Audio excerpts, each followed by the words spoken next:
Good morning, everyone. So I've been working on trying to get my Obsidian 45 suppressor to work on my Henry lever action rifle. And it almost works. Unfortunately, I ran into a little bit of trouble. Specifically, I've got an end cap strike here.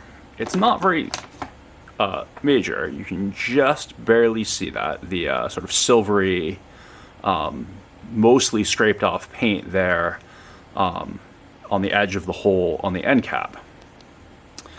But that's a problem. Not only does that mean I am potentially damaging my suppressor when I use it, it means the gun is not shooting anywhere near where it's supposed to be shooting.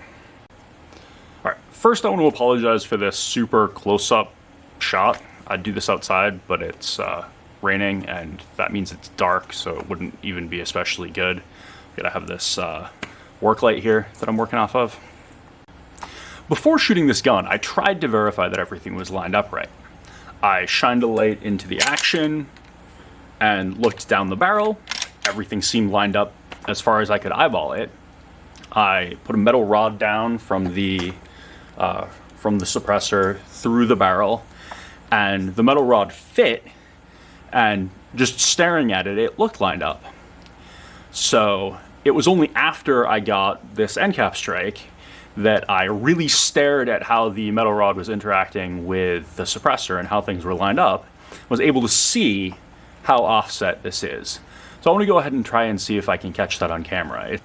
Alright, here I have a metal rod down the barrel of the gun. It's going in through the suppressor, and let me crank open the action here so that it actually is visible in the chamber. You can see the metal rod right here in the chamber.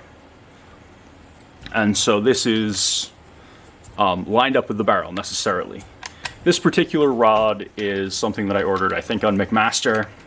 It's like 0.42 or 0.43 inches compared to the 0.442 inches of the barrel on this 45 Colt rifle.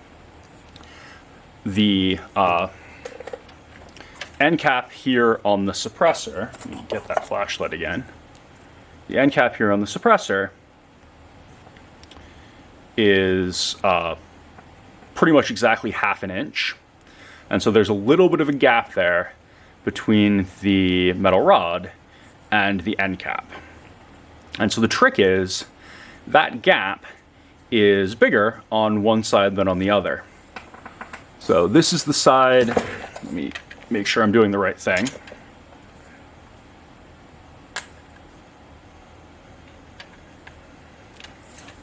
So the gap is big on the sort of bottom. Let's see if I can tip this up. The rod is going to fall out, but on the top there, the gap is not as large as it is on the bottom, and that indicates that this is not lined up quite the same way as it was when I got the end cap strike. That's fine. Now, the interesting thing that I noticed here, and I don't know if I'm going to be able to get this on camera effectively, but I will try, is how do I figure out if this is an issue with the suppressor or an issue with the rifle? Because there's a couple things that are threaded together and could be mechanically off here. So,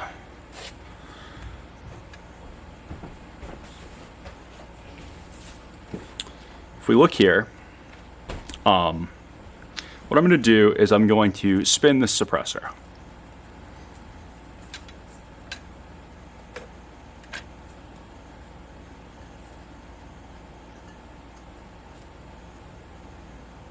And you can see, as I spin the suppressor, the size of the gap on the bottom here, which is smaller than the size of the gap on the top, which you really can't see.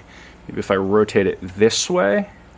Okay, if I rotate it that way, you should be able to get a nice clean left versus right distinction here. And let me do this again. If I rotate it, and I'm rotating it on the threads on the barrel of the gun,